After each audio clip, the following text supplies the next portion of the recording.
Hello every one. നമ്മൾ കേരള ചരിത്രമാണ് പഠിച്ചുകൊണ്ടിരിക്കുന്നത്. എല്ലാവർക്കും ചാനലിലേക്ക് സ്വാഗതം. കേരള ചരിത്രമാണ് പഠിച്ചുകൊണ്ടിരിക്കുന്നത്. കേരള ചരിത്രത്തിൽ നമ്മൾ കഴിഞ്ഞ ക്ലാസ്സിൽ കേരള മുഖ്യമന്ത്രിമാരും ഉപമുഖ്യമന്ത്രിമാരുടെയും ആ ഒരു സെക്ഷൻ ക്ലോസ് ചെയ്തു കഴിഞ്ഞു. കാണാത്തവരെ പോയി കണ്ടതിന് ശേഷം ഈ ക്ലാസ് കാണാം. ഇടയെന്നൊന്നും എടുത്ത് പഠിക്കാതിരിക്കുക. കാരണം നമുക്കറിയാം PSCയുടെ സിലബസ് ഭയങ്കര വലുതാണ്. അത് നമ്മൾ ഇടയ്ക്കൊന്നും പഠിക്കുന്നു അവിടെ നിന്ന് ഇവിടെ നിന്നൊക്കെ പഠിച്ചു കഴിഞ്ഞാൽ ഉള്ളതും കൂടി പോകും. അതിനേക്കാളും ഭേദം നമ്മൾ നമ്മുടെ ചാനലിൽ എല്ലാവരും ഒരു സ്പെസിഫിക് ഓർഡർ വെച്ചിട്ടാണ് സ്റ്റാർട്ട് ചെയ്തിരിക്കുന്നത്. കേരള ചരിത്രമുണ്ട്. കേരള ചരിത്രത്തിൽ ആദ്യം മുതൽ നമ്മൾ പഠിക്കേണ്ട ഒരു വിദേശാധിപത്യം മുതൽ സ്റ്റാർട്ട് ചെയ്തിട്ടുണ്ട്. നിങ്ങൾക്ക് ഓരോന്നായിട്ട് എടുത്ത് കാണാം. പരമാവധി ക്ലാസ് കണ്ട് നോട്ട്സ് എഴുതി തന്നെ പഠിക്കുക.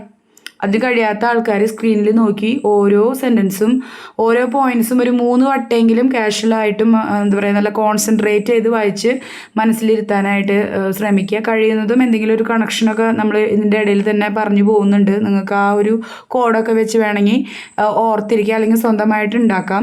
ഇതെല്ലാവരും പഠിച്ച് ഒരു റോബോട്ടിനെ പോലെ ഒന്നും ഓർത്തിരിക്കാൻ നമുക്ക് കഴിയില്ല. നമ്മൾ പഠിച്ച് നമ്മളൊരു ഓർഡറിൽ പഠിച്ച് ഒരു കഥ പോലെ ഹിസ്റ്ററി പഠിച്ചു എന്നാൽ മാത്രമാണ് നമുക്കൊരു ഇൻ്റലക്ച്വൽ ഗസ് പോലും ആ എക്സാമിൻ്റെ സമയത്ത് ഒരു സ്റ്റേറ്റ്മെൻറ്റ് കാണുമ്പോഴോ ഒക്കെ നടത്താനായിട്ട് പറ്റുക. ഓക്കെ, അപ്പോൾ ഇന്നത്തെ ക്ലാസ്സിൽ അധികം വൈകിപ്പിക്കുന്നില്ല. നമ്മൾ പഠിക്കാൻ പോകുന്നത് എന്താണ്? നമ്മൾ പഠിക്കാൻ പോകുന്നത് ഗവർണർമാരെ കുറിച്ചാണ്. അപ്പോൾ മുഖ്യമന്ത്രിമാർ, ഉപമുഖ്യമന്ത്രിമാർ, ഇവരെ പറ്റി നമ്മൾ അത്യാവശ്യം ഡീറ്റെയിൽ ആയിട്ട് പഠിച്ചു. നിങ്ങൾക്ക് എന്തെങ്കിലും ഇതിൽ കൂടുതൽ ഡീറ്റെയിൽ ആയിട്ട് വേണമെങ്കിൽ കമൻറ്റ് സെക്ഷനിൽ ചോദിക്കാം കേട്ടോ. അല്ലെങ്കിൽ എന്തെങ്കിലും ക്ലാരിഫിക്കേഷൻ കൂടുതലായിട്ട് വേണമെന്നുണ്ടെങ്കിൽ ഓക്കെ. അതുപോലെ തന്നെ എന്തെങ്കിലും സ്പെസിഫിക് ടോപ്പിക്ക് വേണം, നമ്മൾ ഈ പോകുന്ന ഓർഡറിലല്ലാതെ തന്നെ വേറെ എന്തെങ്കിലും ടോപ്പിക്ക് ആവശ്യമുണ്ടെങ്കിൽ അതും ചോദിക്കുക. അപ്പോൾ അത് നമ്മൾ ചെയ്യും. അപ്പോൾ നമ്മളിപ്പോൾ മെയിനായിട്ട് ഹിസ്റ്ററിയും ഇംഗ്ലീഷ് ലാംഗ്വേജുമാണ് സ്റ്റാർട്ട് ചെയ്തതാണ്. ഈ ലാംഗ്വേജൊക്കെ നമുക്ക് അവസാന നിമിഷം കൊണ്ടുപോയി പഠിച്ച് കുറേ നമുക്ക് ഭയങ്കര ഹെക്റ്റിക്കാവും തലയിൽ. ഇംഗ്ലീഷൊക്കെ നമ്മൾക്ക് അത്ര വശമില്ലാത്ത ആൾക്കാരാണെന്നുണ്ടെങ്കിൽ അതൊക്കെ ആദ്യമേ തൊട്ട് ചെറിയ ചെറിയ ഡോസിൽ എല്ലാ ദിവസവും പഠിക്കുക. എല്ലാ ദിവസവും ഒരു 2-5 വാക്കൊക്കെ വെച്ച് പഠിക്കാൻ പറയുന്നവർ അതാണ് ഏറ്റവും ബെസ്റ്റ്. അറിയാത്ത 5 വാക്കുകൾ പഠിക്കുക. ഇത് എന്താ ലാസ്റ്റിലേക്ക് വെച്ചാലുള്ള കുഴപ്പം എന്താണെന്ന് വെച്ചാൽ reported speech, voice, if close, അതുപോലെ തന്നെ ക്വസ്റ്റ്യൻ ടാഗ് എന്ന് പറഞ്ഞ് അങ്ങനെ ഇങ്ങനെ കുറേ കാര്യങ്ങൾ വരും.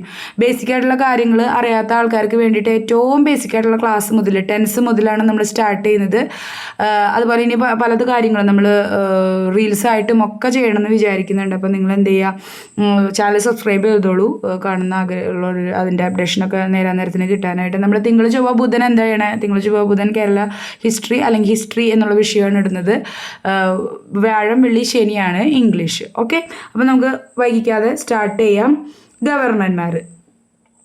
ഈ ഗവർണർമാരുടെ മെയിനായിട്ടുള്ള പല പോയിൻറ്റ്സും അവരുടെ കോൺസ്റ്റിറ്റ്യൂഷണൽ പദവിയും അവരുടെ അങ്ങനത്തെ കാര്യങ്ങളൊക്കെ ഉണ്ടല്ലോ, അതൊക്കെ നമ്മൾ സിവിക്സ് പഠിക്കുമ്പോൾ ആയിരിക്കും പറയണം കേട്ടോ. ഇത് ജസ്റ്റ് ഇമ്പോർട്ടൻ്റ് ആയിട്ടുള്ള ഗവർണർമാരെ പറ്റി അത്ര അധികം ഇങ്ങോട്ട് ചോദിച്ചിട്ടില്ല. പക്ഷേ ഈ കഴിഞ്ഞ LSGIയുടെ എക്സാമിന് ഒരു സ്പീക്കറിനെ പറ്റിയിട്ടുള്ള ചോദ്യം വന്നിട്ടുണ്ട് സ്റ്റേറ്റ്മെൻറ്റിൽ.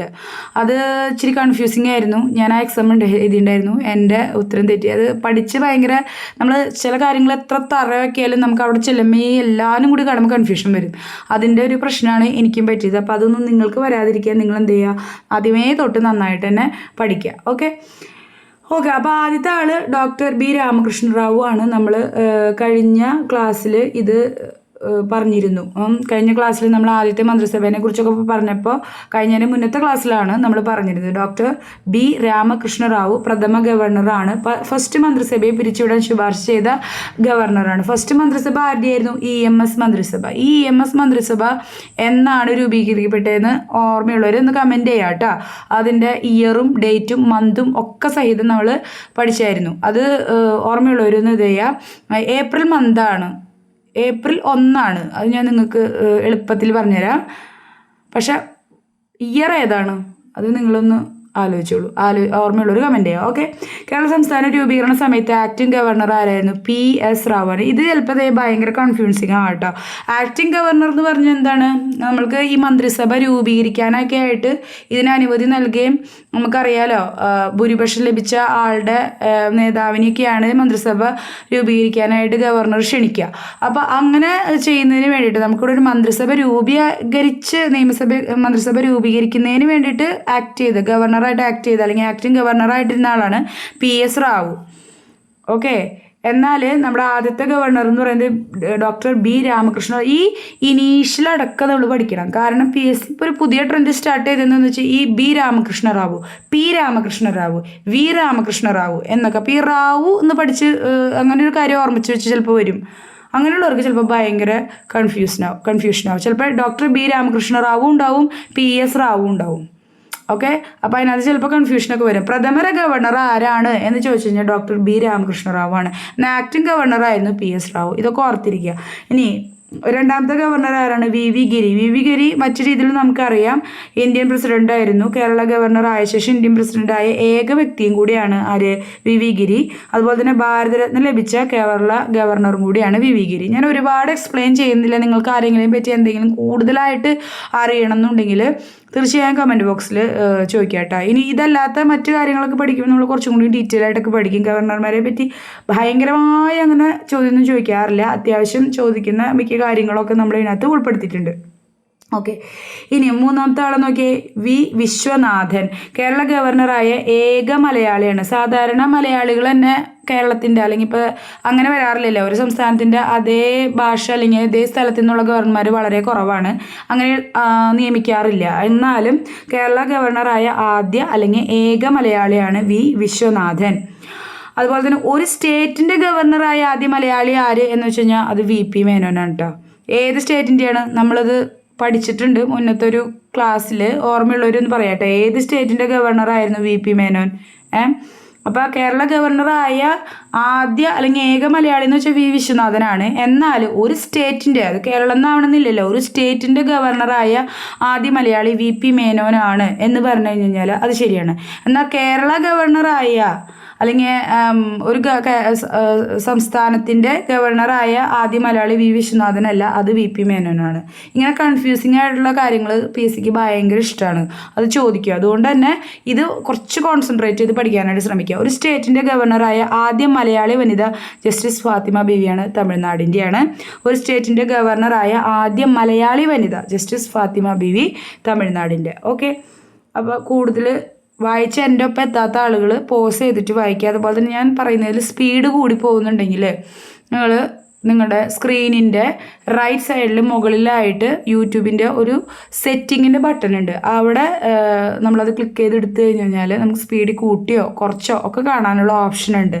ഇത് ഉപയോഗിക്കുക. ഓക്കെ, സ്പീഡ് കൂടുന്നുണ്ടെങ്കിൽ അങ്ങനെ, അല്ലെങ്കിൽ കുറച്ചുകൂടി സ്പീഡ് കാണാം എന്ന് കുഴപ്പമില്ലാത്ത ആൾക്കാർ അങ്ങനെയും ചെയ്യാം. അപ്പോൾ ടൈം സേവ് ചെയ്യാനായിട്ട് സാധിക്കും. ഞാൻ അങ്ങനെയൊക്കെ കാണാറുണ്ട്. നമുക്ക് ഓൾറെഡി പഠിച്ചൊരു കാര്യം പിന്നെ റിവൈൻഡ് ചെയ്യുമ്പോൾ നമ്മൾ ഇച്ചിരി സ്പീഡ് കൂട്ടിയിട്ട് കണ്ടു കഴിഞ്ഞാൽ നമുക്ക് കൂടുതൽ കാര്യങ്ങൾ കാണാമല്ലോ, അങ്ങനെ. ഓക്കെ, അപ്പോൾ അടുത്ത സ്ലൈഡിലോട്ട് പോവാം.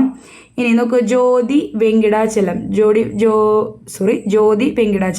കേരള ഗവർണറായ ആദ്യ വനിത. അപ്പം മലയാളിയായിട്ടുള്ള വനിത, ഒരു സംസ്ഥാനത്തിൻ്റെ ഗവർണറായ ആദ്യ മലയാളി വനിത ഫാത്തിമ ബീവിയാണ്. എന്നാൽ കേരള ഗവർണറായ ആദ്യ വനിത എന്ന് പറയുന്നത് ജ്യോതി വെങ്കിടാചലം ആണ്. അത് ഓർത്ത് വെച്ച് അപ്പം ഇങ്ങനത്തെ കാര്യങ്ങളൊക്കെ ഒന്ന് ഓർത്തിരിക്കുക. ഇനി അടുത്ത ആൾ നോക്കൂ, രാം ദുലാരി എന്നുണ്ട്. ഇവിടെ ഒരു പൂജ്യം ഉണ്ട്. രാം കഴിഞ്ഞിട്ട് രാം ദുലാരി സിൻഹ. അപ്പോൾ കേരള ഗവർണറായ രണ്ടാമത്തെ വരുന്നത് ഈ രാം ദുലാരി സിൻഹ എന്നൊക്കെ കേൾക്കുമ്പോൾ ഇതൊരു വനിതയുടെ പേരായിട്ട് നമുക്ക് തോന്നില്ല. എന്നാൽ നോക്കിയിരുന്നോ, ജ്യോതി വെങ്കിടാചലം ആദ്യത്തെ വനിത, കേരള ഗവർണറായ ആദ്യത്തെ വനിത. എന്നാൽ കേരള ഗവർണർ ഒരു സംസ്ഥാനത്തിൻ്റെ ഗവർണറായ ആദ്യത്തെ മലയാളി വനിത എന്ന് വെച്ച് കഴിഞ്ഞാൽ കളി മാറി, അത് ഫാത്തിമ ബീവിയാണ്. ഓക്കെ, ജ്യോതി വെങ്കിടാചലം കേരള ഗവർണറായ ആദ്യ വനിതയാണ്. രാം ദുലാരി സിൻഹ കേരള ഗവർണറായ മൂന്നാമത്തെ വനിതയാണ്. രണ്ടാമത്തെ വനിത. മൂന്നാമത്തെ വനിത ആരാണ്? ഷീലാ ദീക്ഷിത്. ഇത് അധികം വർഷമൊന്നും ആയിട്ടില്ല, കുറച്ച് നാളെ മുന്നാണ്. നമ്മുടെ ആ ഒരു ഡൽഹി പീഡന കേസൊക്കെ കഴിഞ്ഞില്ലേ, അതിന് കുറച്ച് കഴിഞ്ഞപ്പോഴാണ് ആൾ കേരളത്തിലേക്ക്.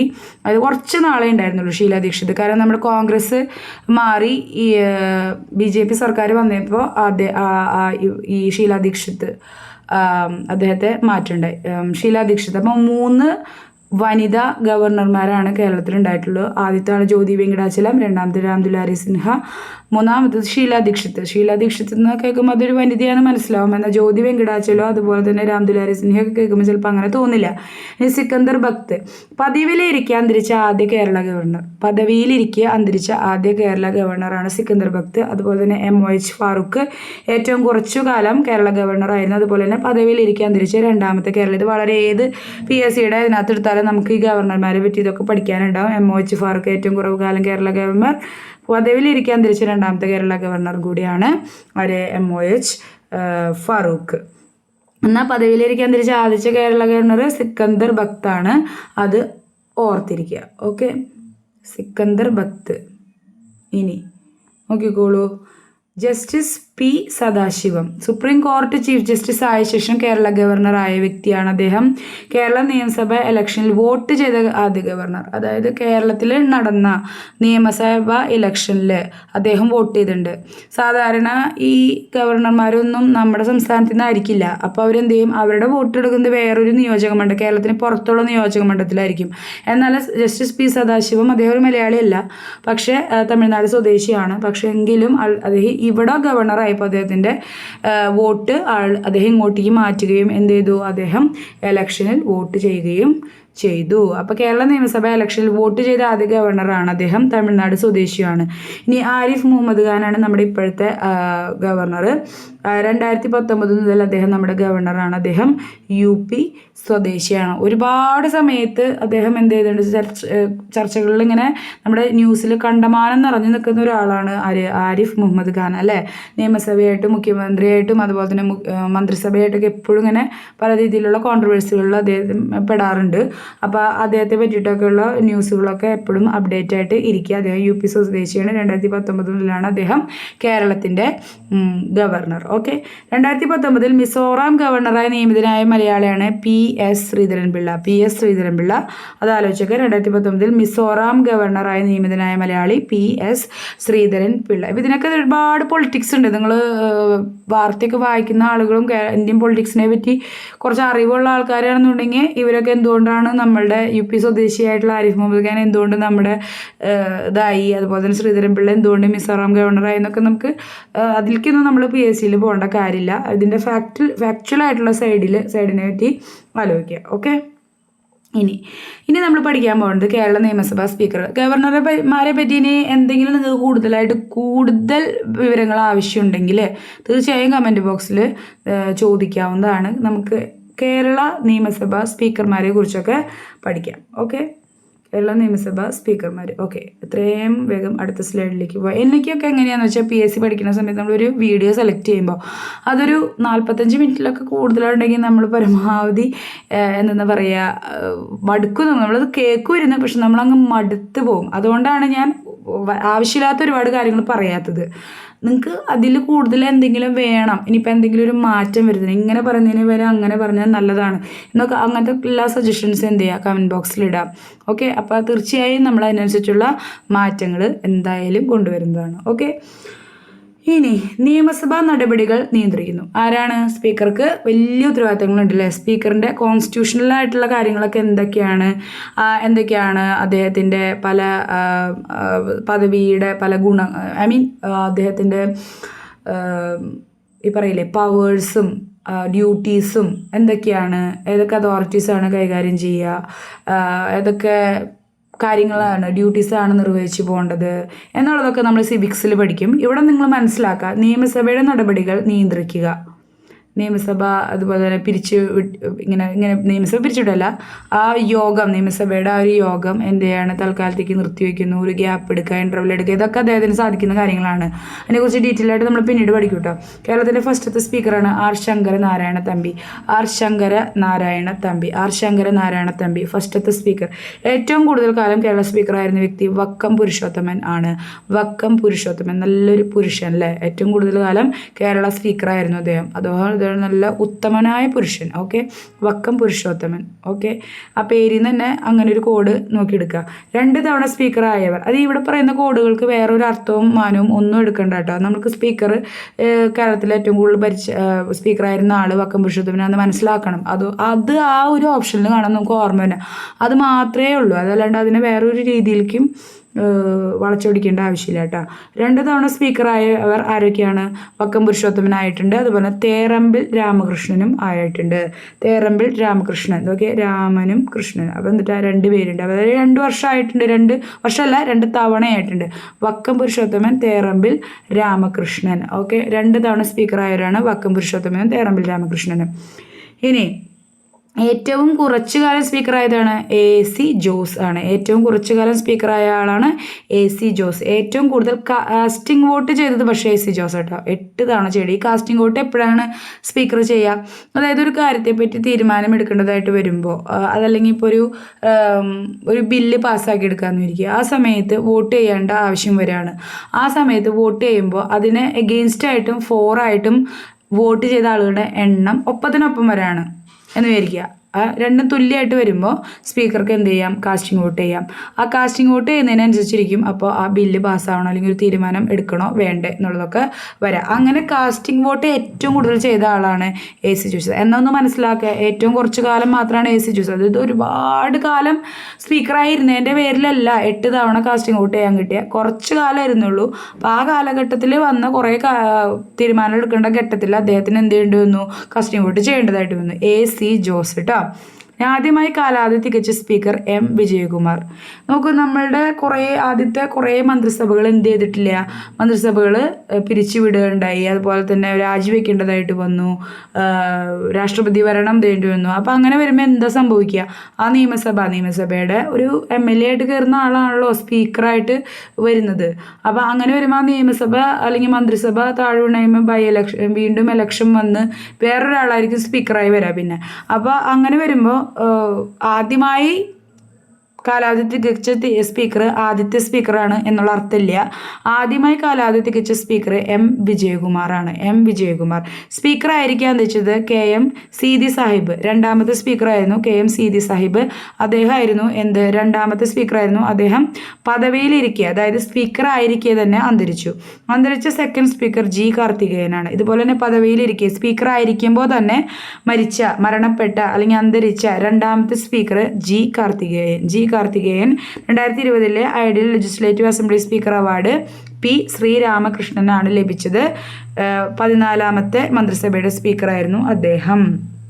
ഓക്കെ, ഇങ്ങനത്തെ പോയിന്റുകളൊക്കെ ഓർത്തിരിക്കുക. ഓരോ പോയിന്റ് ഒരു 3, 4, 5 വട്ടമൊക്കെ വായിക്കാൻ കഴിയുന്ന ആളുകൾ അത് വായിക്കും. ഒരുപാട് സ്ട്രെസ് ചെയ്ത് വായിക്കേണ്ട, പക്ഷെ വളരെ കാഷ്വലായിട്ട് ശ്രദ്ധ കൊടുത്ത് വായിക്കാനായിട്ട് ശ്രമിക്കുക. അടുത്ത സ്ലൈഡിലോട്ട് പോവാം. നോക്കിക്കോളൂ. 15ാമത് നിയമസഭയുടെ സ്പീക്കർ ആരാണ്? AM ഷംസീർ. മണ്ഡല തലശ്ശേരിയാണ്. 15ാം നിയമസഭയുടെ ഡെപ്യൂട്ടി സ്പീക്കർ ആരാണ്? ചിറ്റയം ഗോകുമാർ. 14ാം നിയമസഭയുടെ protem speaker PTA Rahim. Okay, protem speaker. നമുക്ക് 15ാം നിയമസഭയുടെ, അതായത് ഇപ്പോൾ പോയിക്കൊണ്ടിരിക്കുന്ന, നമ്മൾ ഈ വീഡിയോ എടുക്കുമ്പോൾ ഇപ്പോൾ പോയിക്കൊണ്ടിരിക്കുന്ന നിയമസഭയുടെ സ്പീക്കർ AN ഷംസീറാണ്. ഇദ്ദേഹത്തിൻ്റെ മണ്ഡലം തലശ്ശേരിയാണ്. ഇനി 15ാം നിയമസഭയുടെ ഡെപ്യൂട്ടി സ്പീക്കർ, അതായത് സ്പീക്കർ ഇല്ലാത്ത സമയത്ത് സ്പീക്കറിൻ്റെ സ്ഥാനത്തിരുന്ന് ഡ്യൂട്ടികളൊക്കെ നിർവഹിക്കാനായിട്ടുള്ള ഒരാളാണ് ഡെപ്യൂട്ടി സ്പീക്കർ. അതാണ് ചിറ്റയം ഗോപകുമാർ. എന്നാൽ 15ാം നിയമസഭയുടെ പ്രോട്ടേം സ്പീക്കർ എന്ന് പറഞ്ഞു കഴിഞ്ഞാൽ നിയമസഭ രൂപീകരിക്കുന്നതിന് നേതൃത്വം കൊടുക്കുന്ന സ്പീക്കറാണ്. അല്ലെങ്കിൽ മന്ത്രിസഭ രൂപീകരിക്കുന്നതിന് അല്ലെങ്കിൽ ആദ്യത്തെ ഇതൊക്കെ ചെയ്യുന്നതിനായിട്ടുള്ള സ്പീക്കറാണ്. അതാണ് PTA റഹീം. ഇനി ഫസ്റ്റത്തെ സമ്മേളനം, ഇതാണ് ഞാൻ പറഞ്ഞത്. പ്രോട്ടേം സ്പീക്കറിൻ്റെ ഉത്തരവാദിത്തം എന്താണ്? ഫസ്റ്റ് സമ്മേളനം അല്ലെങ്കിൽ സ്പീക്കർ തെരഞ്ഞെടുപ്പിന് നേതൃത്വം വഹിക്കുന്നു. ഇതാണ് പ്രോട്ടേം സ്പീക്കർ. തെരഞ്ഞെടുപ്പ് നടക്കുമ്പോൾ ഒരു തെരഞ്ഞെടുപ്പ് നടക്കുമല്ലോ, ആ ഒരു തെരഞ്ഞെടുപ്പിന് നേതൃത്വം വഹിക്കുന്ന ആളാണ് പ്രോട്ടേം സ്പീക്കർ. അത് ഈ 15ാം നിയമസഭയുടെ PTA റഹീം ആയിരുന്നു. ഓക്കെ, അപ്പോൾ AN ഷംസീർ, ചിറ്റയം ഗോപകുമാർ, PTA റഹീം. ഇനി ഫസ്റ്റ് പ്രോട്ടേം സ്പീക്കർ നോക്ക്, ഇതിനെ പറ്റിയിട്ടാണ് ചോദ്യം ഉണ്ടായത്. ഫസ്റ്റ് പ്രോട്ടേം സ്പീക്കർ, ആദ്യത്തെ നമ്മുടെ മന്ത്രിസഭ നിയമസഭയൊക്കെ ഉണ്ടായ സമയത്ത് അതിൻ്റെ സ്പീക്കർ തിരഞ്ഞെടുപ്പിന് ഫസ്റ്റത്തെ സമ്മേളനത്തിനൊക്കെ ഹെഡ് ഇതാളാണ് ആര്, അല്ലെങ്കിൽ നേതൃത്വം നൽകി സ്പീക്കറായിട്ടിരുന്ന പ്രോട്ടേം സ്പീക്കറാണ് റോസമ്മ പുന്നൂസ്. ഫസ്റ്റത്തെ ഡെപ്യൂട്ടി സ്പീക്കർ KO ഐഷാബായി ആണ്. First acting speaker Nafeesath Beevi. First acting speaker, first deputy speaker, first protem speaker. Okay, protem speaker എന്ന് പറഞ്ഞു കഴിഞ്ഞാൽ സ്പീക്കറിൻ്റെ തെരഞ്ഞെടുപ്പിന് നേതൃത്വം വഹിക്കുന്ന ആളാണ്. ഡെപ്യൂട്ടി സ്പീക്കർ എന്ന് പറഞ്ഞാൽ സ്പീക്കർ ഇപ്പോൾ ഓൾറെഡി സ്പീക്കർ ഉണ്ട്, പക്ഷെ ആരോഗ്യം മൂലം, ആരോഗ്യ അസ്വസ്ഥ്യങ്ങൾ മൂലമോ അല്ലെങ്കിൽ സ്ഥലത്തില്ലാത്തത് മൂലമോ അദ്ദേഹത്തിന് അത് നമ്മുടെ നിയമസഭ സമ്മേളനം നടക്കുന്ന സമയത്ത് അവിടെ സ്പീക്കറിൻ്റെ സ്ഥാനം വഹിക്കാൻ പറ്റുന്നില്ലെങ്കിൽ ആ സമയത്ത് പോയിട്ട് സ്പീക്കർ സ്ഥാനം വഹിക്കുന്ന ആളാണ് ഡെപ്യൂട്ടി സ്പീക്കർ. അതാണ് KO ഐഷാബായി. എന്നാൽ ആക്ടിംഗ് സ്പീക്കർ എന്ന് പറഞ്ഞാൽ ആരാണ്? സ്പീക്കറിൻ്റെ സ്ഥാനത്ത് ആരുമില്ല, സ്പീക്കർ ഇല്ല, സ്പീക്കറിൻ്റെ സ്ഥാനത്തേക്ക് ആരും തിരഞ്ഞെടുക്കപ്പെട്ടില്ല, അല്ലെങ്കിൽ സ്പീക്കറിൻ്റെ സ്ഥാനം എന്തെങ്കിലും കാരണവശാൽ ഇപ്പം മരണം മൂലമോ അല്ലെങ്കിൽ എന്തെങ്കിലും ഒരു സാധനം അതിനകത്ത് സ്പീക്കർ ഇല്ലാത്ത അവസ്ഥയാണെങ്കിൽ അവിടെ ഒരു ആക്ടിംഗ് സ്പീക്കർ ഉണ്ടാവും. അതായിരുന്നു ആദ്യത്തെ ആക്ടിംഗ് സ്പീക്കർ നഫീസത്ത് ബീവിയാണ്. സ്പീക്കർ ഇല്ലാത്തപ്പോൾ ഡെപ്യൂട്ടി സ്പീക്കറിൻ്റെ ചുമതല വഹിക്കും, അപ്പോൾ ആക്ടിംഗ് സ്പീക്കർ ആകും. മനസ്സിലായോ? കേരളത്തിലെ ഏറ്റവും കുറച്ചു കാലം മന്ത്രിയായിരുന്ന വ്യക്തി MP വീരേന്ദ്രകുമാറാണ്. 26 മാർച്ച് 1987 മുതൽ 7 ഏപ്രിൽ 1987 വരെ മാത്രമാണ് അദ്ദേഹം ഭരിച്ചിട്ടുള്ളൂ. ഒരു മാസം പോലും തികച്ച് അദ്ദേഹം ഭരിച്ചിട്ടുണ്ടെന്ന് പറയാൻ പറ്റില്ല, കുറച്ച് ദിവസങ്ങൾ മാത്രമേ ഭരിച്ചിട്ടുള്ളൂ. കേരളത്തിലെ ഏറ്റവും കുറച്ചു കാലം മന്ത്രിയായിരുന്നത് MP വീരേന്ദ്രകുമാർ. ഇതൊക്കെ ഒരുപാട് കാലം മുമ്പത്തെ കാര്യങ്ങളല്ലേ. ഇതിപ്പോൾ ചോദിക്കുന്നത് വെച്ചാൽ PSC പഴയ ചോദ്യങ്ങൾ പിന്നെയും പൊടിതിട്ടെടുത്ത് തുടങ്ങിയിട്ടുണ്ട്. അതിൻ്റെ പേരിലാണ് ഈ റോസമ്മ പുന്നൂസ് KO ഐഷാബായി എന്നുള്ള ചോദ്യം ഈ LSGSൻ്റെ മെയിൻസ് ക്വസ്റ്റ്യൻ പേപ്പർ 2 ക്വസ്റ്റ്യൻ പേപ്പറിലാണ് വന്നത്. അപ്പോൾ അതുകൊണ്ട് തന്നെ ഇതൊക്കെ വളരെ ഇമ്പോർട്ടൻ്റ് ആണ്. ഇത് പഴയതല്ലേ, അതുകൊണ്ട് അത് വരില്ല, അങ്ങനെയൊന്നുമില്ല. PSCക്ക് എവിടെ നിന്നോ എങ്ങനെ വേണമെങ്കിലും ചോദിക്കാം. നിയമസഭ അംഗമല്ലാതിരിക്കുകയും നിയമസഭയെ അഭിമുഖീകരിക്കുകയും ചെയ്യാത്ത മന്ത്രിയാണ് K മുരളീധരൻ. അദ്ദേഹം മന്ത്രിയാണ്, എന്നാൽ അദ്ദേഹം നിയമസഭയിൽ ഉള്ള ആളുമല്ല, അതുപോലെ തന്നെ നിയമസഭയെ അഭിമുഖീകരിക്കുകയും ചെയ്തിട്ടില്ല. അങ്ങനെ ഒരു മന്ത്രിയുണ്ട്, അതാണ് K മുരളീധരൻ. ഓക്കെ, കൺഫ്യൂഷൻ ഇല്ലാണ്ട് വീണ്ടും വായിച്ച് തന്നെ മനസ്സിലാക്കിയിരിക്കുക. നമുക്ക് എല്ലാ പോയിന്റും എന്തെങ്കിലും കോഡ് വെച്ച് മാത്രം പഠിക്കാൻ ശ്രമിക്കരുത്. കാരണം അവസാനം ഈ കോഡുകൾ മുഴുവൻ ഓർത്തിരിക്കാനായിട്ട് മെമ്മറി ഇല്ലാണ്ട് വരും. ഓക്കെ, അപ്പോൾ നമ്മൾ ഒരേ സ്വഭാവത്തിലുള്ള കുറേ കാര്യങ്ങൾ പഠിക്കുമ്പോൾ, ഉദാഹരണത്തിന് ഇപ്പം നമ്മൾ പ്രധാനമന്ത്രിയുടെ പേരുകൾ ഇങ്ങനെ കണ്ടിന്യൂസ് ആയിട്ട് പഠിക്കുന്നു. അപ്പോൾ എന്ത് ചെയ്യാം, നമുക്കൊരു കോഡ് ഉപയോഗിച്ച് പഠിക്കാം. അതല്ലാന്നുണ്ടെങ്കിൽ എന്താ പറയുക, ഈ നമ്മുടെ പ്രസിഡൻറ്റിൻ്റെ പേരുകൾ പഠിക്കുന്നു, അല്ലെങ്കിൽ ഒരു ചരിത്ര സംഭവം നമ്മൾ പഠിക്കുന്നു, ഇങ്ങനെ കണ്ടിന്യൂസ് ആയിട്ട് പഠിക്കുന്നു. അപ്പോൾ നമുക്ക് വേണമെങ്കിൽ ഒരു കോഡ് ഉപയോഗിക്കാം. ഇതല്ലാതെ ഓരോ പേരും ഓരോന്നും കോഡ് ഉപയോഗിച്ച് പഠിച്ചാൽ ആ കോഡും ഓർത്തിരിക്കേണ്ടി വരും, ഈ ആൾക്കാരുടെ പേരും പകുതി എന്തെങ്കിലും ഓർത്തിരിക്കണമല്ലോ, അല്ലാണ്ട് കിട്ടില്ലല്ലോ. അപ്പോൾ എല്ലാവരും കോഡ് വെച്ചിട്ട് ചെയ്ത് കുറച്ചൊക്കെ നമ്മുടെ മെമ്മറീനെയും നമ്മൾ പഠിക്കാനായിട്ട് ശ്രമിക്കണം. ഓക്കെ, കേരളത്തിൽ നിയമസഭാ മണ്ഡലങ്ങൾ ഏറ്റവും അധികം ഉണ്ട് കേട്ടോ. ഏറ്റവും കൂടുതൽ നിയമസഭാ മണ്ഡലങ്ങളെ പ്രതിനിധാനം ചെയ്ത വ്യക്തി MV രാഘവൻ. ഏറ്റവും കൂടുതൽ നിയമസഭാ മണ്ഡലങ്ങളെ, ഓക്കെ. ഇപ്പം KM മാണി എന്ന് പറയുന്ന ആള് പാല എന്ന നിയോജകമണ്ഡലത്തിൽ നിന്നാണ് എപ്പോഴും വന്നത്. എന്നാൽ അങ്ങനെയല്ല, ഏറ്റവും കൂടുതൽ നിയമസഭാ മണ്ഡലങ്ങളെ പ്രതിനിധാനം ചെയ്ത വ്യക്തിയാണ് MV രാഘവൻ. ഇനി കേരള നിയമസഭയിൽ അംഗമായ ആദ്യ IAS-കാരൻ അൽഫോൺസ് കണ്ണന്താനമാണ്. കേരള നിയമസഭയിൽ അംഗമായ ആദ്യ IAS-കാരൻ അൽഫോൺസ് കണ്ണന്താനം. ഇനി കേരളത്തിൽ കൂറുമാറ്റ നിരോധന നിയമപ്രകാരം അയോഗ്യനാക്കപ്പെട്ട ഏക നിയമസഭാംഗം R ഗോപാലകൃഷ്ണപിള്ള. നമ്മൾ അമെൻമെൻറ്റുകളെ കുറിച്ച് പഠിക്കുമ്പോൾ, കോൺസ്റ്റിറ്റ്യൂഷൻ അമെൻമെൻറ്റുകളെ പറ്റി പഠിക്കുമ്പോൾ ഈ കൂറുമാറ്റ നിരോധന ഒക്കെ നമ്മൾ പഠിക്കും. അങ്ങനെ കൂറുമാറ്റ നിരോധന നിയമപ്രകാരം അയോഗ്യനാക്കപ്പെട്ട, അതായത് MLA അല്ലാതാക്കപ്പെട്ട ഒരു നിയമസഭാംഗം ഉണ്ട്. അത് അങ്ങനെ ആദ്യമായി വന്ന വ്യക്തിയാണ് R ബാലകൃഷ്ണപിള്ള. ഇനി ലോക്സഭാ അംഗമായിരിക്കുമ്പോൾ കേരളത്തിൽ മന്ത്രിയായ ഏക വ്യക്തിയും കൂടിയാണ് ഇദ്ദേഹം. ലോക്സഭാ അംഗമായിരുന്ന സമയത്ത് അദ്ദേഹം ലോക്സഭയുടെ അംഗമായിരുന്നു. അങ്ങനെ ആയിരിക്കുന്ന സമയത്ത് അദ്ദേഹം കേരളത്തിലെ ഇലക്ഷനിൽ ജയിക്കുകയും മന്ത്രിയാവുകയും ചെയ്തു. അങ്ങനത്തെ ഒരാളാണ് R ബാലകൃഷ്ണപിള്ള. പക്ഷേ അദ്ദേഹം കൂറുമാറ്റ നിരോധന നിയമപ്രകാരം എന്ത് ചെയ്യപ്പെട്ടു? അയോഗ്യനാക്കപ്പെട്ട ആദ്യ നിയമസഭാ അംഗം കൂടി ആയി അറിയപ്പെടുന്നു. ഇടമലയാർ കേസിൽ ജയിൽ ശിക്ഷ അനുഭവിച്ചു.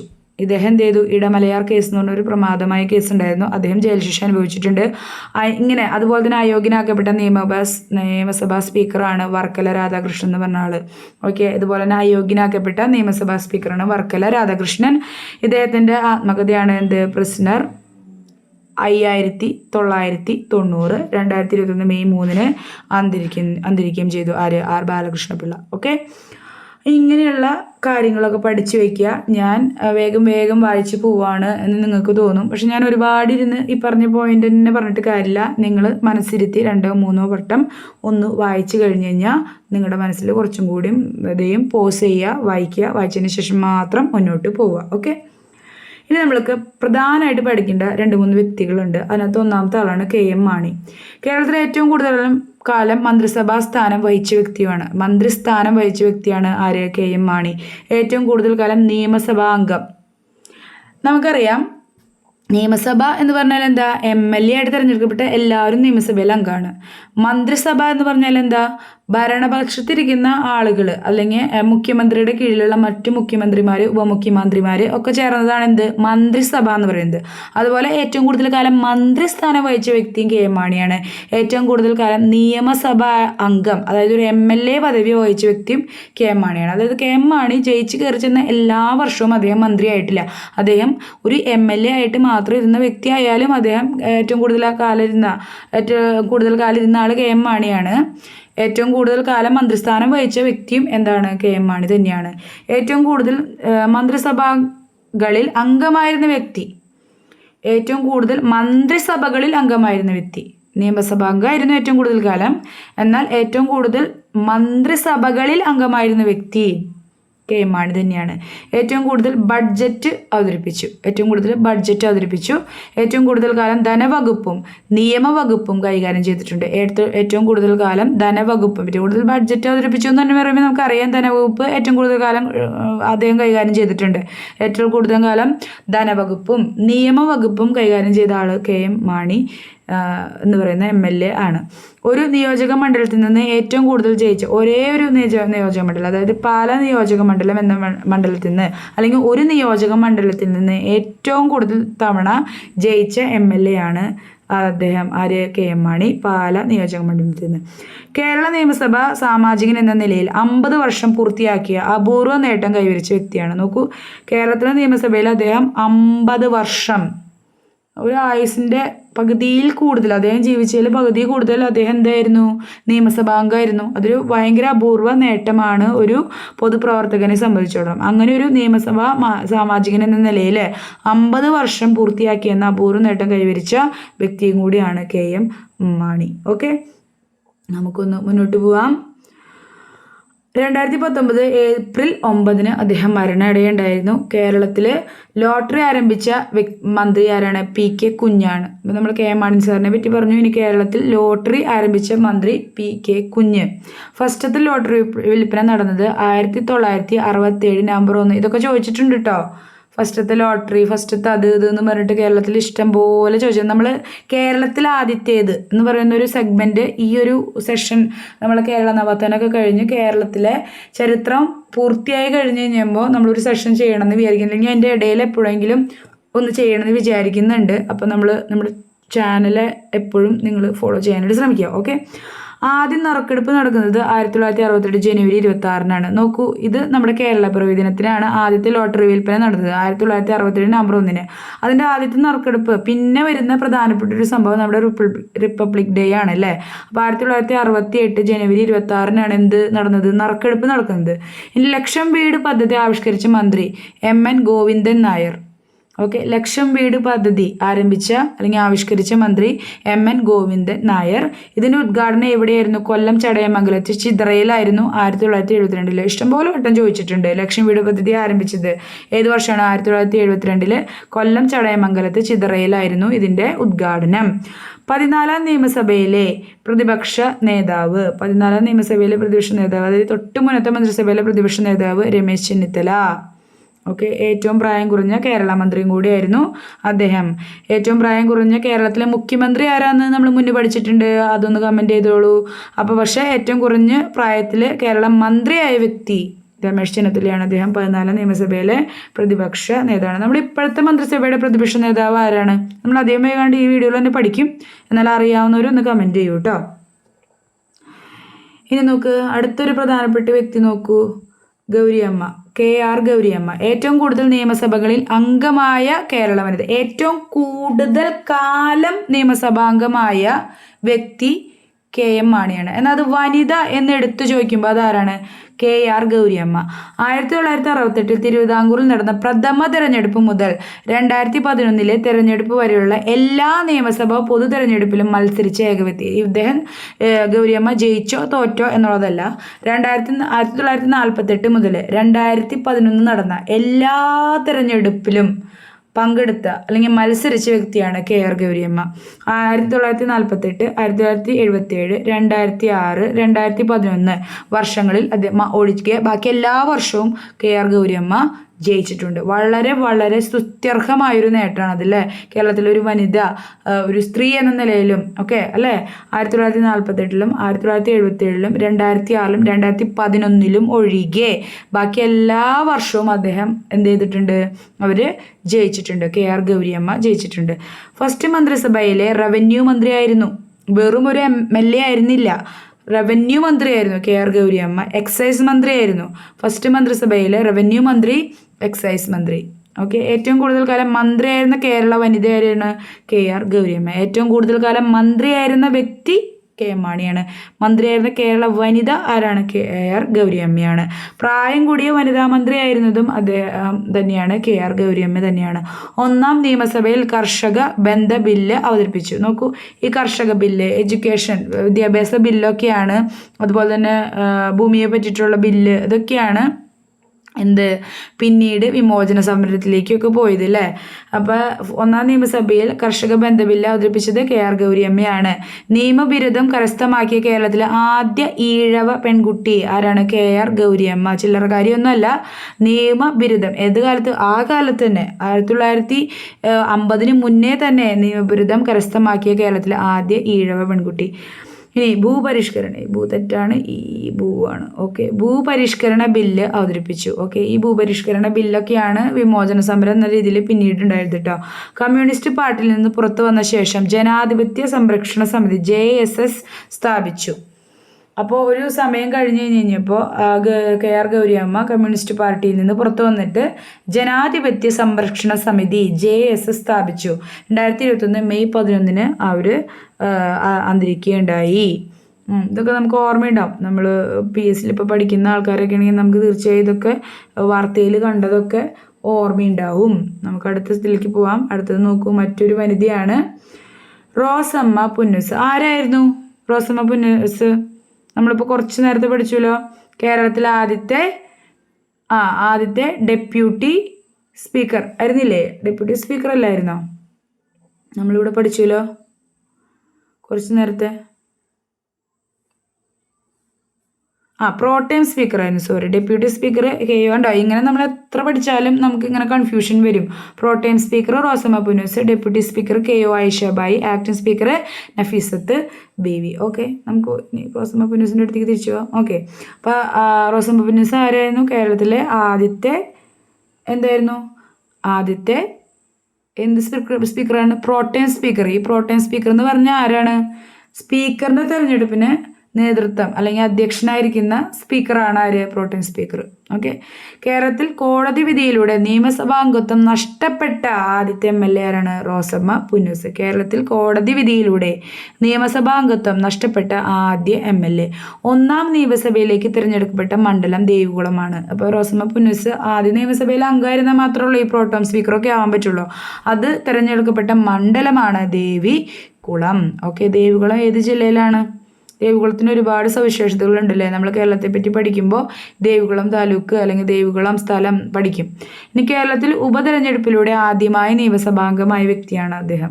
ആര്? റോസമ്മ പുന്നൂസ്. കേരളത്തിൽ ഉപതെരഞ്ഞെടുപ്പിലൂടെ ബൈ ഇലക്ഷനിലൂടെ ആദ്യമായി നിയമസഭാംഗമായ വ്യക്തി. ദേവികുളം കേരളത്തിൽ ആദ്യമായി ഉപതെരഞ്ഞെടുപ്പ് നടന്ന മണ്ഡലം കൂടിയാണ്. അതായത് കേരളത്തിൽ ഉപതെരഞ്ഞെടുപ്പിലൂടെ ആദ്യമായി നിയമസഭാംഗമായ വ്യക്തി റോസമ്മ പുന്നൂസാണ്. അതെവിടെ നടന്നത്? ദേവികുളം. അതിനർത്ഥം എന്താണ്? കേരളത്തിൽ ആദ്യമായി ഉപതെരഞ്ഞെടുപ്പ് നടന്ന മണ്ഡലം ഏതാണ്? അത് ദേവികുളമാണ്. കേരള നിയമസഭാംഗമായി ആദ്യമായി സത്യപ്രതിജ്ഞ ചെയ്ത വ്യക്തിയും കൂടിയാണ് ആദ്യ റോസമ്മ പുന്നൂസ്. അതായത് ഓരോ MLA-മാരും ഇങ്ങനെ സത്യപ്രതിജ്ഞ ചെയ്യുമല്ലോ, അതിനകത്ത് കേരള നിയമസഭാംഗമായിട്ട് ആദ്യമായി സത്യപ്രതിജ്ഞ ചെയ്ത വ്യക്തി റോസമ്മ പുന്നൂസാണ്. എന്നാലുള്ള പ്രോട്ടേം സ്പീക്കർ ആവാൻ പറ്റുള്ളൂ. നിങ്ങളൊന്ന് ആലോചിച്ചാൽ മതി. നമ്മൾ ഈ ആദ്യം ഇനിയിപ്പോൾ അങ്ങനെ തന്നെയാണോ എന്ന് എനിക്കറിയില്ല, പക്ഷെ ഇങ്ങനെ ആലോചിച്ചിരിക്കുക, ഓർത്തിരിക്കാനായിട്ടാണ് ഞാൻ പറഞ്ഞത്. കേരള നിയമസഭാംഗമായി ആദ്യമായി സത്യപ്രതിജ്ഞ ചെയ്ത വ്യക്തി. അത് കഴിഞ്ഞിട്ടാണല്ലോ ഒരു നിയമസഭേനെ നേതൃത്വം വഹിക്കുന്ന ഒരാളുണ്ടായിട്ടാണല്ലോ യോഗം ചേരുന്നത്. അതിന് ശേഷമാണല്ലോ ഉണ്ടാവുള്ളൂ. അപ്പോൾ ഒരു നേതൃത്വം വഹിക്കുന്ന പ്രോട്ടേം സ്പീക്കർ ഉണ്ടായാലുള്ള പിന്നെ സ്പീക്കറിനെയും മറ്റുള്ളവർക്കൊക്കെ ആ നിയമസഭയിൽ അധ്യക്ഷനായിട്ട് ഒരാളുണ്ടായാലുള്ള ആ യോഗം നമുക്ക് ചേരാൻ കഴിയുക അല്ലേ നിയമസഭയിൽ. അപ്പോൾ അങ്ങനെ വരുമ്പോൾ ഈ പ്രോട്ടേം സ്പീക്കർ എഴുതുന്ന റോസമ്മ പുന്നൂസാണ് കേരള നിയമസഭാംഗമായി ആദ്യമായി സത്യപ്രതിജ്ഞ ചെയ്ത വ്യക്തി എന്ന് ഓർത്തിരിക്കുക. First protem speaker of first ministry. Point ഇവിടെ ഉണ്ടായിരുന്നു. ആദ്യത്തെ മിനിസ്ട്രിയുടെ ആദ്യത്തെ പ്രോട്ടേം സ്പീക്കർ ആയിരുന്നു. ഒരു പ്രോട്ടേം സ്പീക്കർ ഉണ്ടാവുള്ളൂ. നമ്മുടെ കേരള ചരിത്രത്തിലെ ആദ്യത്തെ പ്രോട്ടേം സ്പീക്കറും കൂടിയാണ് റോസമ്മ പുന്നൂസ്. അതും ആലോചിച്ചിരിക്കുക. ഓക്കെ. ഇനി VR കൃഷ്ണയ്യർ. കേരളത്തിൽ കോടതി വിധിയിലൂടെ നിയമസഭാംഗത്വം ലഭിച്ച ആദ്യത്തെ വ്യക്തി VR കൃഷ്ണയ്യറാണ്. അപ്പോൾ കോടതി വിധിയിലൂടെ നിയമസഭാംഗത്വം നഷ്ടമാക്കിയ വ്യക്തിയാണ്, അല്ലെങ്കിൽ നഷ്ടപ്പെട്ട വ്യക്തിയാണ് റോസമ്മ പുന്നൂസ്. എന്നാൽ കോടതി വിധിയിലൂടെ നിയമസഭാംഗത്വം ലഭിച്ച വ്യക്തിയാണ് VR കൃഷ്ണയ്യർ. ഒന്നാം നിയമസഭയിൽ നിയമം, വൈദ്യുതി വകുപ്പുകൾ കൈകാര്യം ചെയ്തു. ഒന്നാം നിയമസഭയിൽ നിയമം, വൈദ്യുതി വകുപ്പുകളായിരുന്നു VR കൃഷ്ണയ്യർക്ക് ഉണ്ടായിരുന്നത്. സംസ്ഥാന മന്ത്രിയായ ശേഷം സുപ്രീം കോടതി ജഡ്ജി ആയിട്ടുണ്ട് അദ്ദേഹം. ഓക്കെ. VR കൃഷ്ണയ്യർ സംസ്ഥാന മന്ത്രിയായതിനു ശേഷം സുപ്രീം കോടതി ജഡ്ജി ആവണമെങ്കിൽ അദ്ദേഹത്തിന് എന്തായാലും നിയമത്തിന് നല്ല പ്രാവീണ്യം വേണം. അതുകൊണ്ട് തന്നെ ഒന്നാം നിയമസഭയിൽ അദ്ദേഹം നിയമമന്ത്രിയായിരുന്നു, വൈദ്യുതി മന്ത്രി. ഇപ്പോഴും ചോദിക്കുന്ന ചോദ്യമാണ് കേട്ടോ. ആദ്യത്തെ മന്ത്രിസഭയിൽ ആരായിരുന്നു വൈദ്യുതി വകുപ്പ് കൈകാര്യം ചെയ്തത്, നിയമവകുപ്പ് കൈകാര്യം ചെയ്തത്, അല്ലെങ്കിൽ സ്റ്റേറ്റ്മെന്റിൽ ഇങ്ങനെ തെറ്റിച്ച് കൊടുത്തിട്ട് ശരിയായ സ്റ്റേറ്റ്മെന്റ് ഏത് എന്നൊക്കെ ചോദിക്കുന്നുണ്ട്. ഇപ്പോഴും ചോദിക്കുന്നുണ്ട്. ഓക്കെ. ഇന്ത്യൻ രാഷ്ട്രപതി സ്ഥാനത്തേക്ക് ആദ്യമായി മത്സരിച്ച മലയാളിയും കൂടിയാണ് VR കൃഷ്ണയ്യർ. അദ്ദേഹം വെങ്കിടാചലത്തിനെതിരെയാണ് എന്ത് ചെയ്തത്? രാഷ്ട്രപതി സ്ഥാനത്തേക്ക് മത്സരിച്ചത്. വെങ്കിടാചലത്തിനെതിരായിട്ടാണ് VR കൃഷ്ണയ്യർ മത്സരിച്ചത്. ഏത് സ്ഥാനത്തേക്കാണ്? രാഷ്ട്രപതി സ്ഥാനത്തേക്ക്. അങ്ങനെ രാഷ്ട്രപതി സ്ഥാനത്തേക്ക്, ഇന്ത്യൻ രാഷ്ട്രപതി സ്ഥാനത്തേക്ക് മത്സരിച്ച ആദ്യത്തെ മലയാളിയാണ് VR കൃഷ്ണയ്യർ. പൊതു താല്പര്യ ഹർജിയുടെ വക്താവ് എന്നറിയപ്പെടുന്നത് ആര്? VR കൃഷ്ണയ്യറാണ് പൊതു താല്പര്യ ഹർജിയുടെ വക്താവ് എന്നറിയപ്പെടുന്നു. ഇദ്ദേഹത്തിന് പത്മവിഭൂഷൺ ലഭിച്ചിട്ടുണ്ട് 1999. കൃതികളാണ് life after death, wandering in many worlds, law and the people. ഈ ലോ ആൻഡ് ദ പീപ്പിൾ പെട്ടെന്ന് ഓർത്തിരിക്കും, കാരണം നിയമമന്ത്രിയായിരുന്നു, സുപ്രീം കോടതി ജഡ്ജിയൊക്കെ ആണെങ്കിൽ എന്തായാലും ലോനെ പറ്റി നല്ല അറിവുണ്ടാവും അല്ലേ. Law and the people, life after death, wandering in many worlds. ഓർത്തിരിക്കുക. ഇത് രണ്ടും ചിലപ്പോൾ അങ്ങനെ പെട്ടെന്ന് ഓർമ്മ വരില്ല. അതുകൊണ്ട് തന്നെ പലവട്ടം വായിച്ച് മെമ്മറിയിൽ സൂക്ഷിക്കുക. ഓക്കെ. ഇനി നമ്മൾ പ്രതിപക്ഷ നേതാക്കളെ കുറിച്ചാണ് പഠിക്കുന്നത്. ഇത്രയും പ്രതിപക്ഷ നേതാക്കളാണ് ഉണ്ടായത്. അതിൻ്റെ അർത്ഥം നമുക്ക് ഇത്ര 15 മന്ത്രിസഭ വന്നതിൽ ഈ 15 മന്ത്രിസഭയിലും ഉണ്ടായിട്ടുണ്ട്. പക്ഷേ ഇതിനകത്ത് പല ആൾക്കാരും പല വട്ടമായിട്ടുണ്ട്. അതുകൊണ്ടാണ് അവരുടെ പേര് 2-3 വട്ടം ഒന്നും പറയാത്തത് കേട്ടോ. ഒന്ന് നോക്കിക്കോ. PT Chacko EMS CM ആയിട്ടിരുന്നിട്ടുണ്ട്. ഞാനിവിടെ ബ്രാക്കറ്റിൽ CM ഇട്ടത് എന്താണ്? ചീഫ് മിനിസ്റ്റർ ആയിട്ട് വന്നിട്ടുണ്ട്. എന്നാൽ PT ചാക്കോ എന്തായിട്ടുള്ളൂ? അദ്ദേഹം ആദ്യത്തെ മന്ത്രിസഭയുടെ പ്രതിപക്ഷ നേതാവായിട്ടുള്ളൂ. പിന്നീട് അദ്ദേഹം CM ആയിട്ടില്ല. എന്നാൽ EMS ആദ്യം CM ആയിരുന്നിട്ട് പിന്നീട് വന്നു കഴിഞ്ഞപ്പോൾ എന്തായി? അദ്ദേഹം രണ്ടാമത്തെ മന്ത്രിസഭയിൽ നിയമസഭയുടെ എന്തായിരുന്നു? പ്രതിപക്ഷ നേതാവായിരുന്നു. കരുണാകരൻ അതുപോലെ തന്നെ CM ആയിട്ടുണ്ട്. അദ്ദേഹം പ്രതിപക്ഷ നേതാവും CM-ഉം ഒക്കെ ആയിട്ടുണ്ട്. ഇനി TK രാമകൃഷ്ണൻ, PK വാസുദേവൻ നായർ ഇതുപോലെ തന്നെ പ്രതിപക്ഷ നേതാവായിരുന്നു. അതിനുശേഷം CM ആയിട്ടുണ്ട്. EK നായനാരും VS അച്യുതാനന്ദനും AK Antony, Oommen Chandy ഒക്കെ എന്ത് ചെയ്തിട്ടുണ്ട്? CM ആയിട്ടുണ്ട്. പ്രതിപക്ഷ നേതാവായതിനു ശേഷം CM ആയിട്ടുണ്ട്. ഇനി രമേശ് ചെന്നിത്തല EMS പക്ഷേ മുഖ്യമന്ത്രി ആയതിനു ശേഷമാണ് കേട്ടോ എന്തായത്? പ്രതിപക്ഷ നേതാവായത്. ഇപ്പോഴത്തെ നമ്മളുടെ പ്രതിപക്ഷ നേതാവ് ആരാണ്? VD സതീശനാണ്. ഇതൊക്കെ നമുക്കറിയാവുന്ന കാര്യങ്ങളാണ്. എങ്കിലും ചിലപ്പോൾ ഇങ്ങനെ ചോദ്യം വരും, താഴെ തന്നിരിക്കുന്നവരിൽ മുഖ്യമന്ത്രി ആവാത്ത, ചീഫ് മിനിസ്റ്റർ ആവാത്ത പ്രതിപക്ഷ നേതാക്കൾ ആരൊക്കെയാണ്? അല്ലെങ്കിൽ പ്രതിപക്ഷ നേതാക്കളായതിനു ശേഷം മുഖ്യമന്ത്രിയായ MLA അല്ലെങ്കിൽ നിയമസഭാംഗം ആരാണ്? ഇങ്ങനെയൊക്കെയുള്ള ചോദ്യങ്ങൾ വരാം. അതുകൊണ്ടാണ് ഇതിങ്ങനെ പറഞ്ഞു തരുന്നത് കേട്ടോ. അപ്പോൾ അത് ഓർത്തിരിക്കുക. ഇനി നോക്ക് കഴിവതും എല്ലാ ദിവസവും വാർത്തയൊക്കെ ഒന്ന് കുറച്ച് സമയം 1 മണിക്കൂറൊക്കെ കാണുക, പത്രമൊക്കെ വായിക്കാനായിട്ട് ശ്രമിക്കുക. എത്ര നമ്മൾ യൂട്യൂബ് വീഡിയോ അല്ലെങ്കിൽ ഇപ്പോൾ പൈസ കൊടുത്ത് കോഴ്സ് അതായത് നമ്മൾ എന്താ പറയുക കറണ്ട് അഫെയർസൊക്കെ ഫോളോ ചെയ്യുന്നുണ്ട് വായിക്കുന്നുണ്ടെന്നെങ്കിലും നമ്മൾ ന്യൂസ് പേപ്പറിൽ നിന്ന് വളരെ റാൻഡമായിട്ട് വായിക്കുന്ന കാര്യങ്ങൾ നമുക്ക് അതിലും കൂടുതലായിട്ട് ഓർമ്മയിൽ നിൽക്കും. പലപ്പോഴും അതിനകത്തൊന്നും ഉണ്ടാവാത്ത ചില പോയിന്റുകളും നമുക്ക് അതിൽ നിന്ന് കിട്ടുകയും ചെയ്യും. ആളുകളുടെ പേരുകൾ ഓർത്തിരിക്കാൻ കുറച്ചും കൂടിയും എളുപ്പമുണ്ടാവും. ഓക്കെ, നമ്മൾ കാഷ്വലായിട്ട് പത്രം വായിക്കുക, അതാണ് പത്രം വായന, വാർത്ത കേൾക്കലൊക്കെ ഏതെങ്കിലുമൊക്കെ ഒരു റുട്ടീൻ്റെ ഭാഗമായിട്ട് മാറ്റി കഴിഞ്ഞ് കഴിഞ്ഞാൽ ഈ കറണ്ട് അഫെയർസ് അല്ലെങ്കിൽ രാഷ്ട്രീയത്തിൽ വരുന്ന പേരുകൾ, പ്രത്യേകിച്ച് സ്പോർട്സിൽ വരുന്ന പേരുകളൊക്കെ ഓർത്തിരിക്കാനായിട്ട് എളുപ്പമുണ്ട്. ഓക്കെ, പ്രതിപക്ഷ നേതാവായ ശേഷം CM ആയത് ആരൊക്കെയാണ്? K. Karunakaran, VS Achuthanandan. Okay, പ്രതിപക്ഷ നേതാവായ ശേഷം CM ആയത്. ഇനി CM ആയ ശേഷം പ്രതിപക്ഷ നേതാവായവരാണ് EMS, PK Vasudevan Nair, EK Nayanar, AK Antony, Oommen Chandy. Okay, ഇത്രയും പേര് ആദ്യം ചീഫ് മിനിസ്റ്റർ ആയി, അതിനുശേഷമാണ് ഇവർ പ്രതിപക്ഷ എന്നാണ് കേട്ടോ, പ്രതിപക്ഷ നേതാവായവർ. മലയാളം ടൈപ്പ് വരുമ്പോഴുണ്ടോ ഇങ്ങനത്തെ കുറേ പ്രശ്നങ്ങൾ വരുന്നത്, നിങ്ങൾ ക്ഷമിക്കുന്നു ഞാൻ പ്രതീക്ഷിക്കുന്നു. CM ആയ ശേഷം പ്രതിപക്ഷ നേതാവ് ആരൊക്കെയാണ്? EMS, PK Vasudevan Nair, EK Nayanar, AK Antony, Oommen Chandy. Okay, എന്നാൽ പ്രതിപക്ഷ നേതാവായ ശേഷം CM ആയ ആൾക്കാരാണ് K. Karunakaran, VS Achuthanandan. Okay, CM ആവാത്ത പ്രതിപക്ഷ നേതാക്കൾ നമ്മൾ നേരത്തെ കണ്ടു. PT Chacko, TK Ramakrishnan, Ramesh Chennithala, VD Satheesan. ഇവരൊക്കെ ഈ VD സതീശൻ അല്ലെങ്കിൽ രമേശ് ചെന്നിത്തലയൊക്കെ ഇനിയും ആവോ എന്ന് നമുക്ക് പറയാൻ പറ്റില്ല. കറൻ്റ്ലി അവർ അല്ല, ഇത്ര നാളത്തെ അപ്ഡേഷൻ വെച്ച് നോക്കുമ്പോൾ അവരല്ല. പ്രതിപക്ഷ നേതാവ് ആകാത്ത CMs 5 പേരാണ് ഉള്ളത്. അതായത് പല രീതിയിലും പറഞ്ഞു അല്ലേ, അതായത് പ്രതിപക്ഷ നേതാവായ CM ആയ ആളുകളുണ്ട്, CM ആയ ശേഷം പ്രതിപക്ഷ നേതാവായ ആൾക്കാരുണ്ട്, ഇനി CM ആവാത്ത പ്രതിപക്ഷ നേതാക്കളുണ്ട്, പ്രതിപക്ഷ നേതാവാത്ത CMകൾ 5 പേരുണ്ട്. അവർ പ്രതിപക്ഷ നേതാവേ ആയിട്ടില്ല, അവർ നേരെ ചീഫ് മിനിസ്റ്റർ ആയവരാണ്. അങ്ങനെയുള്ള 5 പേരുണ്ട്. ഓക്കെ, അതാരൊക്കെയാണ്? പട്ടംതാണിപ്പിള്ള, അദ്ദേഹം ഒരിക്കലും പ്രതിപക്ഷ നേതാവായിട്ടിരുന്നിട്ടില്ല. R. ശങ്കർ ഒരിക്കലും പ്രതിപക്ഷ നേതാവായിട്ടിരുന്നില്ല. C. അച്യുതമേനോൻ ഒരിക്കലും പ്രതിപക്ഷ നേതാവായിട്ടിരുന്നില്ല. CH. മുഹമ്മദ് കോയ ഒരിക്കലും പ്രതിപക്ഷ നേതാവായിട്ടിരുന്നിട്ടില്ല. പിണറായി വിജയൻ ഒരിക്കലും പ്രതിപക്ഷ നേതാവായിട്ട് ഇരുന്നിട്ടില്ല.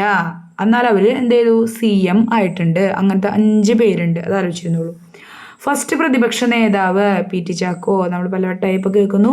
ഏറ്റവും കൂടുതൽ കാലം പ്രതിപക്ഷ നേതാവ് VS അച്യുതാനന്ദൻ. ഏറ്റവും കൂടുതൽ കാലം പ്രതിപക്ഷ നേതാവായിട്ടിരുന്നത് VS അച്യുതാനന്ദൻ. തുടർച്ചയായ ഏറ്റവും കൂടുതൽ കാലം പ്രതിപക്ഷ നേതാവായിരുന്നത് EMS കേട്ടോ. EMS തുടർച്ചയായിട്ട് ഏറ്റവും കൂടുതൽ കാലം പ്രതിപക്ഷ നേതാവായിട്ടിരുന്ന ആൾ EMS ആണ്. എന്നാൽ ഏറ്റവും കൂടുതൽ കാലം വരുന്നത്, അതായത് ചിലപ്പോൾ 2 3 മന്ത്രിസഭയുടെ ഒറ്റ സ്ട്രെച്ചിന് ഏറ്റവും കൂടുതൽ തവണ ഒരു ബ്രേക്ക് പോലും ഇല്ലാതെ പ്രതിപക്ഷ നേതാവായിരുന്ന ആൾ EMS ആണ്. എന്നാൽ ഏറ്റവും കൂടുതൽ പല ബ്രേക്കുകളോടുകൂടി തന്നെ, അതായത് ഇപ്പം ഈ മന്ത്രിസഭയിലായിരിക്കും എന്നാൽ അടുത്ത മന്ത്രിസഭയിലല്ല, അങ്ങനെ എന്നാൽ ഏറ്റവും കൂടുതൽ ദിവസങ്ങൾ തുടർച്ചയായിട്ടല്ല അല്ലാതെ തന്നെ ഏറ്റവും കൂടുതൽ കാലം പ്രതിപക്ഷ നേതാവായിട്ടിരുന്നത് VS അച്യുതാനന്ദനാണ്.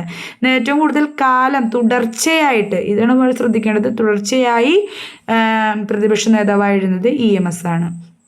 15ാം നിയമസഭയുടെ പ്രതിപക്ഷ നേതാവ് VD സതീശൻ, എറണാകുളമാണ് മണ്ഡലം.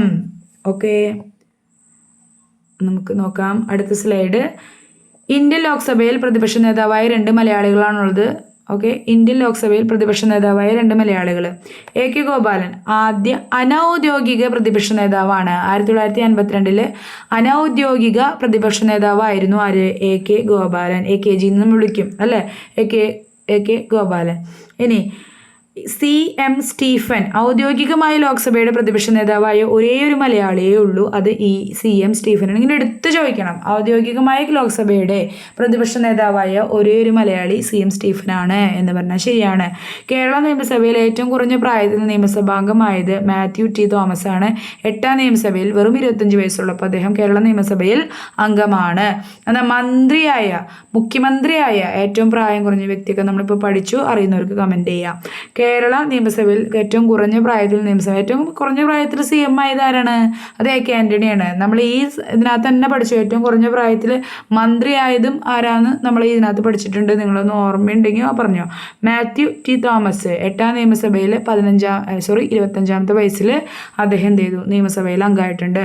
കേരള നിയമസഭാ തെരഞ്ഞെടുപ്പിൽ ഏറ്റവും കൂടുതൽ ഭൂരിപക്ഷം നേടിയത് KK ശൈലജ ടീച്ചറാണ്. മണ്ഡലം മട്ടന്നൂർ. കഴിഞ്ഞ തെരഞ്ഞെടുപ്പിൽ KK ശൈലജ ടീച്ചർക്ക് മണ്ഡലം മട്ടന്നൂർ 22ാം മന്ത്രിസഭയിലെ ആരോഗ്യമന്ത്രിയായിരുന്നു. നമ്മുടെ കൊറോണ, നിപ ഒക്കെ നടന്ന സമയത്ത് ആരാണ്? KK ശൈലജ ടീച്ചറാണ്. മട്ടന്നൂറാണ് അദ്ദേഹത്തിന് മണ്ഡലം. 22ാം മന്ത്രിസഭയിലെ ആരോഗ്യമന്ത്രി.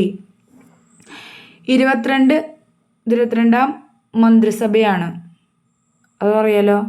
എന്നാൽ 16ാം നിയമസഭ ആണ്. ഓക്കെ, അത് നിങ്ങൾക്ക് ഞാനത് ഫസ്റ്റത്തെ മന്ത്രിസഭ എന്നൊക്കെ പറയുന്ന സമയത്ത് അതൊക്കെ എന്ത് ചെയ്തിട്ടുണ്ട്? വിശദീകരിച്ച് തന്നിട്ടുണ്ട്. ഞാനിവിടെ അതൊന്നും വിശദീകരിക്കുന്നില്ല. ആ ക്ലാസ് കാണാത്തവർക്ക് അത് പോയി കാണാവുന്നതാണ്. ഏറ്റവും കുറവ് ഭൂരിപക്ഷം AA അസീസാണ്. 5 വോട്ടിൻ്റെ ഭൂരിപക്ഷം അദ്ദേഹത്തിന് ലഭിച്ചത് 2001 ഇത് നടന്ന ഇലക്ഷനിലാണ് സംഭവിച്ചത്. മണ്ഡലം ഇരവിപുരം. ഏറ്റവും കുറഞ്ഞ ഭൂരിപക്ഷം AA അസീസ്. 5 വോട്ടിൻ്റെ ഭൂരിപക്ഷം 2001 നടന്ന ഇലക്ഷനിൽ മണ്ഡലം ഇരവിപുരം ആയിരുന്നു. AA അസീസിൻ്റെ മണ്ഡലം ഇരവിപുരമാണ്. ഓക്കെ, അപ്പോൾ അടുത്തതിലേക്ക് പോകാം. നോക്കൂ, കുറച്ച് ലെങ്ത് ആവണുണ്ട് അല്ലേ. ഞാൻ ഇനി ഇതിന് വേണ്ടിയിട്ട് അടുത്തൊരു വീഡിയോ എടുക്കേണ്ടതെന്ന് വിചാരിച്ചിട്ടാണ്. നമുക്ക് അടുത്ത ക്ലാസ് മുതൽ കേരള നവോത്ഥാനം എടുത്തു തുടങ്ങണം. ഓക്കെ, ഏറ്റവും കുറച്ചു കാലം നിയമസഭാംഗമായിരുന്ന ആളാണ് C ഹരിദാസ്. വെറും 10 ദിവസം 1980 നിലമ്പൂരിൽ നിന്ന് ആര്യാടൻ മുഹമ്മദിന് വേണ്ടി ഇദ്ദേഹം രാജിവെച്ചു. അതാണ് ഉണ്ടായത്. അതായത് ഏറ്റവും കുറച്ചു കാലം നിയമസഭാംഗം, മന്ത്രിയോ മന്ത്രിസഭയിൽ അംഗമോ CMO എന്നല്ല ഞാൻ പറയുന്നത്, നിയമസഭാ അംഗം. ഏറ്റവും കുറച്ചു കാലം നിയമസഭാംഗം C ഹരിദാസ്. 10 ദിവസം മാത്രമേ ഉള്ളൂ. 1980 നിലമ്പൂരിൽ നിന്നാണ് അദ്ദേഹം ജയിച്ചത്. ആര്യാടൻ മുഹമ്മദിന് വേണ്ടി ഇദ്ദേഹം രാജിവെക്കുകയുണ്ടായി. ഓക്കെ, ഇനി ഏറ്റവും പ്രായം കുറഞ്ഞ മേയർ ആര്യ രാജേന്ദ്രൻ. നമുക്കറിയാം 21 വയസ്സുള്ളൂ. തിരുവനന്തപുരം കോർപ്പറേഷൻ്റെ മേയറാണ് ആര്യ രാജേന്ദ്രൻ. ഒരുപാട് കോൺട്രവേഴ്സികളൊക്കെ ഉണ്ടായിരുന്നു, അതുകൊണ്ട് തന്നെ ഓർത്തിരിക്കുക. ഏറ്റവും പ്രായം കുറഞ്ഞ പഞ്ചായത്ത് പ്രസിഡന്റ് രേഷ്മ മറിയം റോയി. 21 വയസ്സ്. പത്തനംതിട്ട ആര്യപ്പാലം പഞ്ചായത്താണ്. രേഷ്മ മറിയം റോയി 21 വയസ്സ്. പത്തനംതിട്ടയിലെ ആര്യപ്പാലം പഞ്ചായത്ത് പ്രസിഡന്റാണ് രേഷ്മ മറിയം റോയി. കേരളത്തിലെ ഏറ്റവും പ്രായം കുറഞ്ഞ ഗ്രാമപഞ്ചായത്ത് പ്രസിഡന്റും കൂടി ആണ്. ഇനി കേരള നിയമസഭാംഗമായി തിരഞ്ഞെടുക്കപ്പെട്ട ആദ്യ BJP സ്ഥാനാർത്ഥി. BJPക്ക് സാധാരണ ഇവിടെ എന്ത് ചെയ്യാറില്ല, അങ്ങനെ നിയമസഭാംഗമായിട്ട് തിരഞ്ഞെടുക്കപ്പെടാറില്ല. പക്ഷെ എന്നാൽ കേരള നിയമസഭാംഗമായി തിരഞ്ഞെടുക്കപ്പെട്ട ആദ്യ BJP സ്ഥാനാർത്ഥി O രാജഗോപാൽ. നേമം ആണ് അദ്ദേഹത്തിൻ്റെ മണ്ഡലം. 14ാം മന്ത്രിസഭയിലായിരുന്നു അദ്ദേഹം അംഗമായി തിരഞ്ഞെടുക്കപ്പെട്ടത്. 2021 16ാം നിയമസഭ തിരഞ്ഞെടുപ്പ്, 15ാം നിയമസഭ രൂപീകൃതമായി. ഇതെന്താണ് 2021 16ാം നിയമസഭ തെരഞ്ഞെടുപ്പാണ് നടക്കുന്നത്. എന്നാൽ 15ാം ഇതെന്തുകൊണ്ടാണ് ഇങ്ങനെ വരുന്നത്? ഇപ്പം പോകുന്ന മന്ത്രിസഭ 22ാമത്തെയാണ്. ഞാൻ ഒന്നും കൂടെ നിങ്ങൾക്ക് വേണ്ടി പറയാം. അന്നത്തെ ക്ലാസ് കാണാത്ത ആരെങ്കിലും ഉണ്ടെങ്കിൽ ദയവ് ചെയ്ത് അത് കാണാം. നമ്മുടെ മുഖ്യമന്ത്രിമാരുടെയൊക്കെ പറ്റി പറയുന്ന തുടക്കത്തിലെ ആ ക്ലാസ്, മുഖ്യമന്ത്രിമാരെ പറ്റി സംസാരിക്കുന്ന EMSനെ പറ്റിയൊക്കെ സംസാരിച്ച ആദ്യത്തെ ആ ക്ലാസ്, അത് പോയി കാണാം. അല്ലെങ്കിൽ മുഖ്യമന്ത്രിമാരുടെ പറയുന്ന ആദ്യത്തെ പാർട്ട് 1 പോയി കാണാം. എന്തുകൊണ്ടാണ് കേരളത്തിൽ 22ാമത്തെ മന്ത്രിസഭയും 16ാമത്തെ തെരഞ്ഞെടുപ്പ് എന്നൊക്കെ പറയണത്, അല്ലെങ്കിൽ 15ാമത്തെ നിയമസഭയാണെന്ന് പറയുന്നത്? ഒരു കാര്യം മനസ്സിലാക്കേണ്ടത്, ഇപ്പോൾ ഒന്നാമത്തെ നമ്മുടെ മന്ത്രിസഭ അല്ലെങ്കിൽ നിയമസഭ എടുത്തു കഴിഞ്ഞ് കഴിഞ്ഞാൽ, അല്ലെങ്കിൽ മന്ത്രിസഭ എടുത്തു കഴിഞ്ഞ് കഴിഞ്ഞാൽ നമുക്കറിയാം അത് കാലാവധി പൂർത്തിയാക്കിയ ഒരു മന്ത്രിസഭയല്ല. EMS വിമോചന സമരമൊക്കെ വന്ന് എന്ത് ചെയ്യേണ്ടി വന്നു ഇതിനെപ്പറ്റിയൊക്കെ നമ്മൾ ഡീറ്റെയിൽ ആയിട്ട് എടുത്തിട്ടുണ്ട് കേട്ടോ. അതൊക്കെ പോയി കാണാം. ഇവിടെ പ്രസിഡന്റ് ഭരണം ദേഗയും ഈ EMSൻ്റെ മന്ത്രിസഭേനെ പിരിച്ചുവിട്ടിട്ട് പുതിയ മന്ത്രിസഭ രൂപീകരിക്കാൻ ബൈ ഇലക്ഷൻ വരികയാണ് ചെയ്യണത്. അപ്പോൾ എന്താ സംഭവിക്കുക? പിന്നീട് വരുന്ന മന്ത്രിസഭയ്ക്ക് പിന്നെ ഒരു 5 വർഷം ഭരിക്കാൻ കിട്ടില്ല. ആ മന്ത്രിസഭയ്ക്ക്, ഉണ്ടായിരുന്ന മന്ത്രിസഭയ്ക്ക് ഇനി എത്ര കാലം ബാക്കിയുണ്ടോ അത് മാത്രമേ പറ്റുള്ളൂ. അതായത് ആ ഒരു നിയമസഭ 5 വർഷമാണ്. ആ 5 വർഷം കൂടി അവർക്ക് എന്ത് ചെയ്യാൻ പറ്റുള്ളൂ? ഭരിക്കാനായിട്ട് പറ്റുള്ളൂ. അല്ലാണ്ട് അവർ തിരഞ്ഞെടുത്ത ആ ഒരു വർഷം മുതൽ, അല്ലെങ്കിൽ ആ ഒരു ഡേറ്റ് മുതൽ, അല്ലെങ്കിൽ ആ ഒരു സമയം മുതൽ 5 വർഷത്തേക്ക് ഭരിക്കാൻ കഴിയില്ല. അടുത്തൊരു 5 വർഷം ഭരിക്കാൻ പറ്റില്ല. ഇനി എത്രയാണോ ഈ മന്ത്രിസഭയ്ക്ക് നിയമസഭയ്ക്ക് ബാക്കിയുള്ളത് അത്രയും പറ്റുള്ളൂ. അതുകൊണ്ട് തന്നെ കുറേ മന്ത്രിസഭകൾ ഉണ്ടായിട്ടുണ്ട്. അതായത് ഈ ബൈ ഇലക്ഷൻ വരുമ്പോൾ മന്ത്രിമാരും മുഖ്യമന്ത്രിമാരും എല്ലാം മാറും. അപ്പോൾ നമുക്ക് എന്തുണ്ട്, 22 മന്ത്രിസഭകൾ വന്നിട്ടുണ്ട്. എന്നാൽ 15 പ്രാവശ്യമാണ് എന്ത് നിയമസഭ ഉണ്ടായിട്ടുള്ളൂ. മനസ്സിലാവുന്നുണ്ടോ? മന്ത്രിസഭ എന്ന് പറയുന്നത് എന്താണ്? നിയമസഭയിലേക്ക് ജയിച്ചിട്ടുള്ളോ MLA ആയിട്ട് വരുന്നത്. ഈ MLA മാരിൽ ഏറ്റവും ഭൂരിപക്ഷമുള്ള കക്ഷി ഒരു മുഖ്യമന്ത്രി ഉണ്ടാവും. ആ കക്ഷിയുടെ തലവനായിട്ട് വരും മുഖ്യമന്ത്രി. ആ മുഖ്യമന്ത്രിയുടെ കീഴിൽ ആ കക്ഷിയിൽ പെടുന്ന ആളുകൾ ചേർന്നാണ് എന്തുണ്ടാക്കുന്നത്? മന്ത്രിസഭ ഉണ്ടാക്കുന്നത്. ഈ മന്ത്രിസഭ താഴെ വീണ് കഴിഞ്ഞാൽ എന്ത് വരും? ബൈ ഇലക്ഷൻ വരും, അല്ലെങ്കിൽ ഇലക്ഷൻ ഡിക്ലെയർ ചെയ്യും. അപ്പം എന്ത് ചെയ്യും? ഈ പോയ മന്ത്രിസഭയ്ക്ക് പകരമായിട്ട് അടുത്ത മന്ത്രിസഭ വരും. അപ്പം എന്താ? മന്ത്രിസഭ വേറെ ആവും, മുഖ്യമന്ത്രി മാറി വരും. പക്ഷെ പിന്നീട് അടുത്ത 5 വർഷം കിട്ടില്ല. ആ ബാക്കിയുള്ള എത്ര സമയമുണ്ടോ? ഇപ്പോൾ 1 വർഷമുള്ളോ, 2 വർഷമുള്ളോ, 4 വർഷമുള്ളോ, അത്ര സമയമേ കിട്ടുള്ളൂ. മനസ്സിലാവുണ്ടോ? അതുകൊണ്ടാണ് 22 മന്ത്രിസഭയുണ്ട്. 22ാമത്തെ മന്ത്രിസഭയാണ്. എന്നാൽ 16ാമത്തെ നിയമസഭ തെരഞ്ഞെടുപ്പാണ് നടന്നത്. എന്നാൽ 15ാമത്തെ നിയമസഭയാണ്. എന്താ കാരണം? ഈ 1965 ഇലക്ഷൻ കഴിഞ്ഞപ്പോൾ അത് നിയമസഭ രൂപീകരിക്കാൻ അല്ലെങ്കിൽ മന്ത്രിസഭ രൂപീകരിക്കാനുള്ള എന്തുണ്ടായില്ല? ഒരു ഭൂരിപക്ഷം ഒരു കക്ഷിക്കും ഉണ്ടാക്കാനായിട്ട് പറ്റിയില്ല. അപ്പോൾ അതുകൊണ്ട് തന്നെ ആ സമയത്ത് ഇലക്ഷനിൽ ഒരു നിയമസഭ നമുക്ക് അല്ലെങ്കിൽ മന്ത്രിസഭ രൂപീകരിച്ച് അല്ലെങ്കിൽ ഒരു നിയമസഭ രൂപീകരിക്കാനായിട്ട് പറ്റിയില്ല. അതുകൊണ്ട് തന്നെ 15ാം നിയമസഭയിലെ അംഗങ്ങളുടെ എണ്ണം 140. അതുകൊണ്ട് തന്നെ എന്താണ്?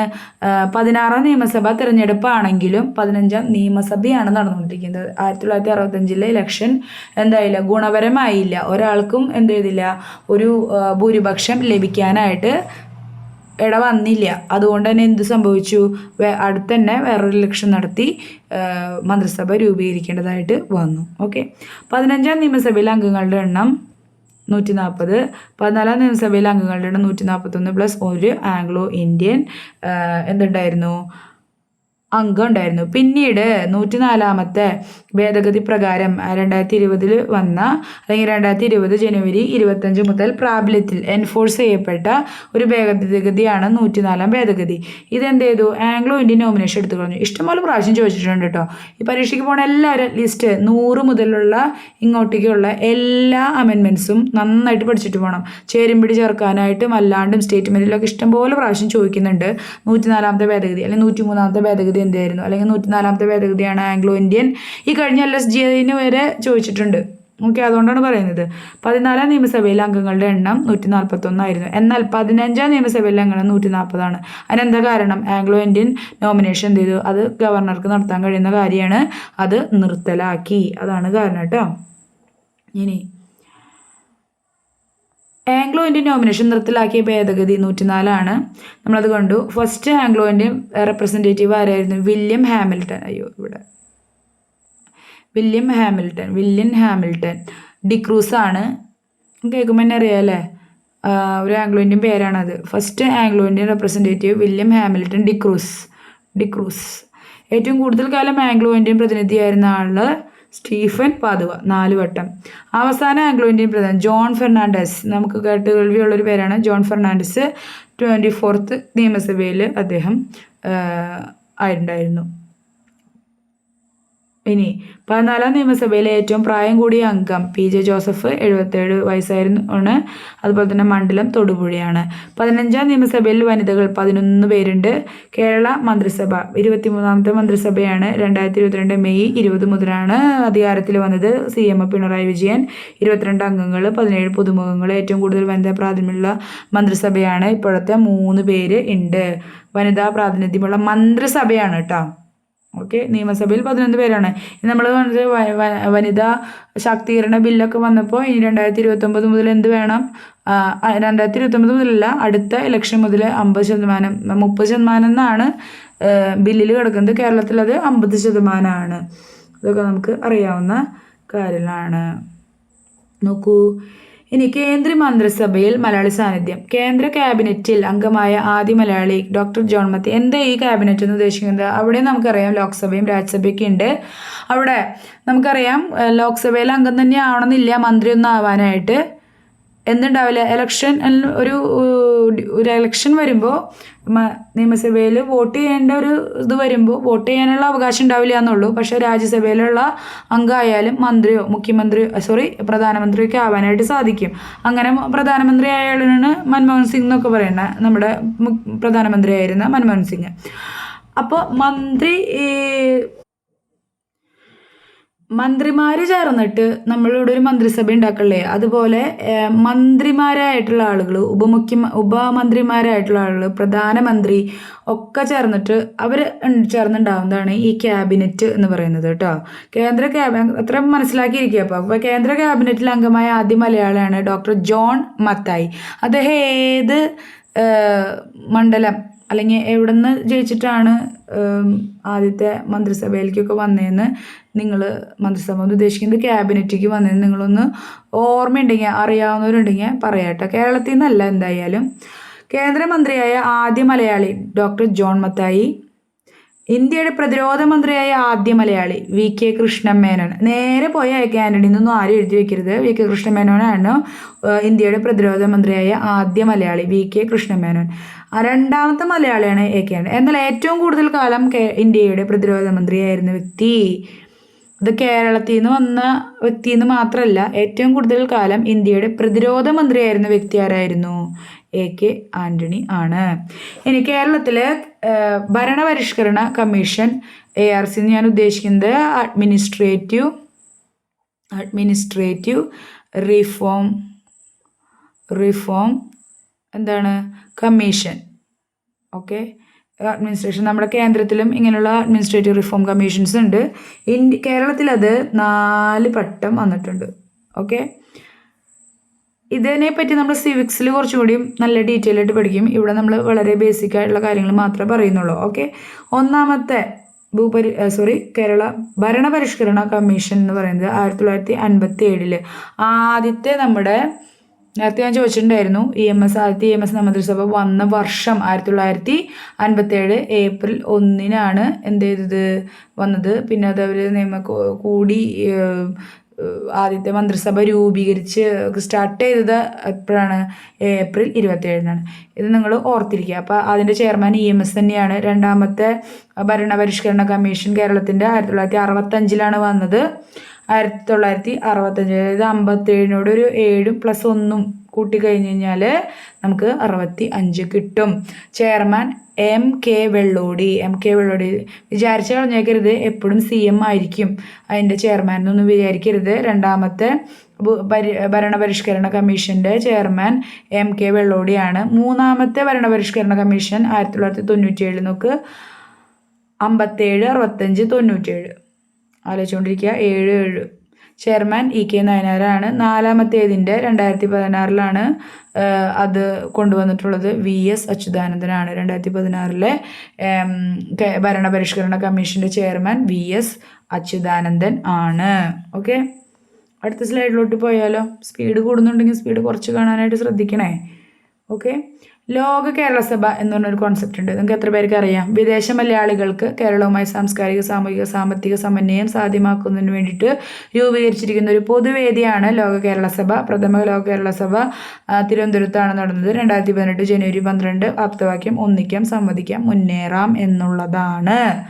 ഓക്കെ, അപ്പോൾ ഏകദേശം നമ്മളുടെ ഇത് അവസാനിക്കണം. ഞാൻ താങ്ക്സ് എഴുതാൻ മറന്നുപോയി, അതുകൊണ്ട് തന്നെ ഞാൻ നിങ്ങൾക്ക് വേണ്ടി താങ്ക്സ് എഴുതാം. അപ്പോൾ പോയിൻറ്റ്സൊക്കെ നിങ്ങൾ ആലോചിച്ചിരിക്കുക, നോട്ട്സ് എഴുതി തന്നെ പഠിക്കാൻ ശ്രമിക്കുക. നമ്മൾ ഇംഗ്ലീഷ് ക്ലാസ്സുകളൊക്കെ തുടങ്ങിയിട്ടുണ്ട്. താല്പര്യമുള്ളവർ സബ്സ്ക്രൈബ് ചെയ്യുക. അതുപോലെ തന്നെ വീഡിയോ നിങ്ങൾക്ക് ഇഷ്ടപ്പെട്ടിട്ടുണ്ടെങ്കിൽ തീർച്ചയായും ലൈക്ക് ചെയ്യുക. ഓക്കെ, അപ്പോൾ അടുത്ത ക്ലാസ്സിൽ കാണാം. താങ്ക്